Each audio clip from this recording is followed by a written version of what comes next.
Hey guys, welcome back to my channel. Thank you guys for coming back in and tuning in for my 22-week pregnancy update.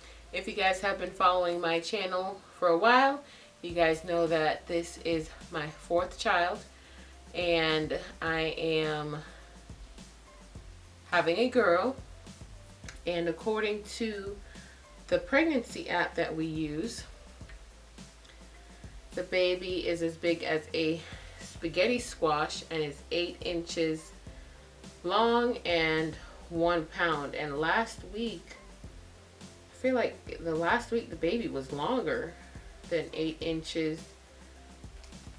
Yeah, last week she was 10.5 inches long to 11 to 12 ounces. So I guess last week they were measuring from head to foot, and I guess this measurement is just measuring from head to bottom, if I'm correct. I don't know, but it's word that the height of the baby or length of the baby has changed. But she is indefinitely a pound, because I had my ultrasound how many days ago? Maybe 2 days ago. And when they were looking at the ultrasound, they measured her abdomen and her head, and I think it's her femur bone or something of that nature. They said that she was 1 pound and 1 ounce based on that, all the calculations of the measurements. And I do have ultrasound pictures. Show you guys. I don't know if you guys can see it, but her head, little profile picture of her head. And then this is the same one, but it's just a different picture for the same profile picture. And yeah, she has a cute little nose. Just from the profile of this, I know it's not much. I feel like she looks like our third child, our third daughter, Ashley. And I did her pregnancy update when I was pregnant, or hers was actually my first pregnancy update videos on YouTube. So I didn't do it my first and I didn't do it my second, but I did do it with Ashley. So just looking at this ultrasound picture, I feel like her side profile looks like Ashley. As far as my symptoms go for this week, I have been noticing that when I wake up in the middle of the night to go to the bathroom and I come back to bed, I have such a hard time falling back asleep, and it just burns me out. Like after 3 nights of waking up in the middle of the night, can't go back to sleep, only to have to get up early in the morning to get the kids dressed for school and go about our day, it really like sucks me dry. So by like a Thursday, I'm just like, come on, I just want to sleep in.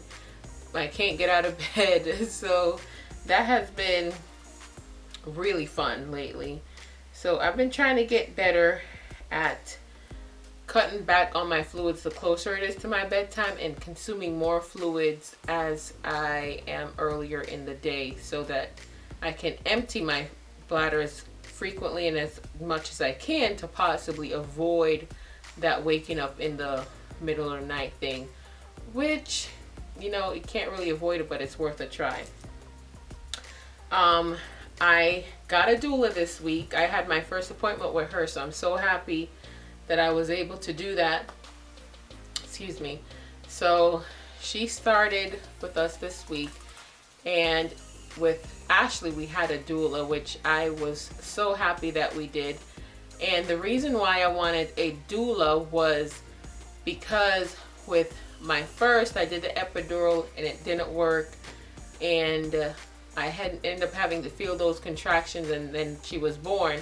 With our son, our second, I went natural, and I feel like that was very traumatic for me, because his labor, by the time I had gotten to the hospital, I did have contractions before I got to the hospital, but they weren't anything to freak me out. But when I got to the hospital, I literally got there at like 8:05, and at 9 he was born. Like, I didn't have time for epidural.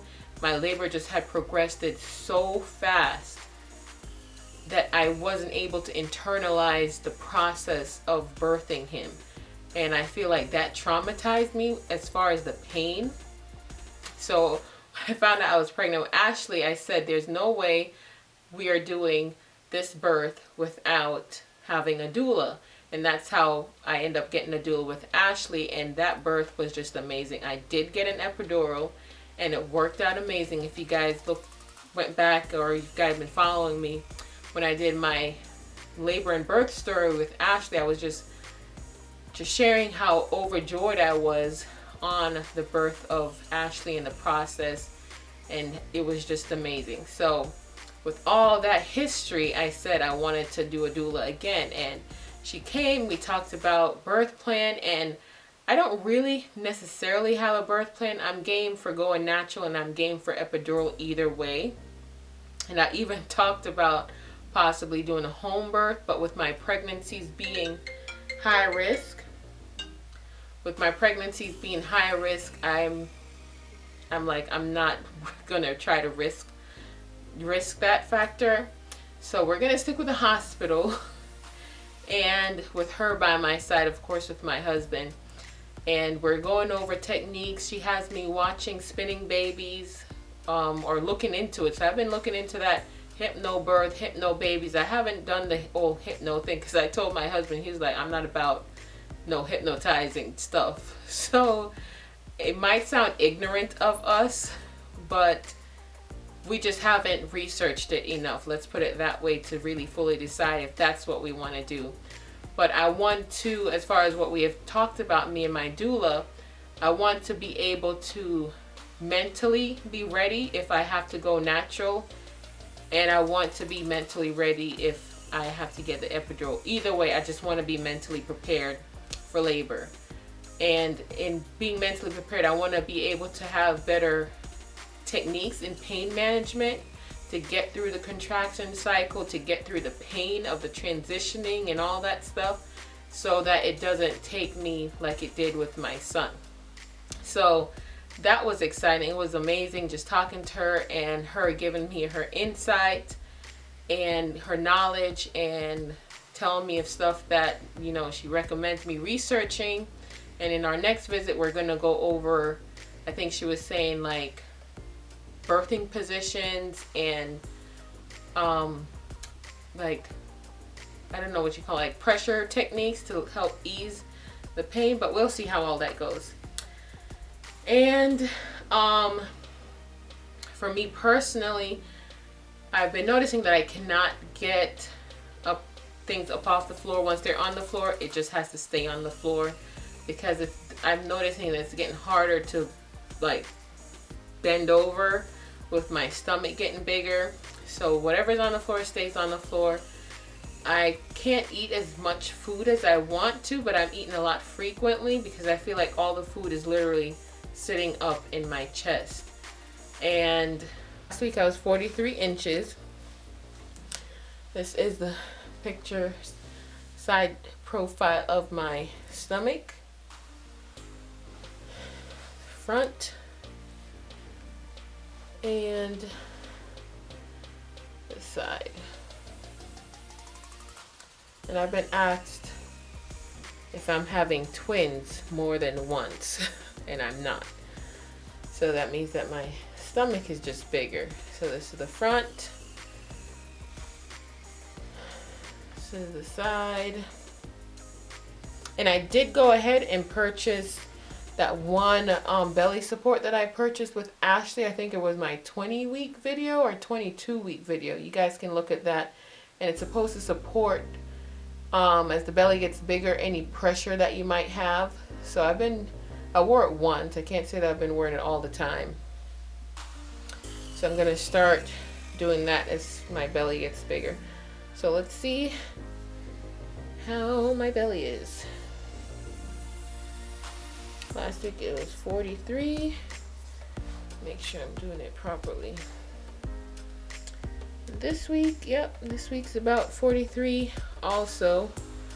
So, yep, haven't gone gotten bigger at all, honestly. So I don't think it should, my belly's gonna get big every week, but I want to keep measuring for my knowledge's sake. But as always, thank you guys for tuning in to my channel. Please do subscribe if you haven't not already and you're just browsing through videos. Make sure you go ahead and hit that subscription button and also the notification bell so that you can see when I do post my next update. And as always, I love you guys and God bless you. Bye.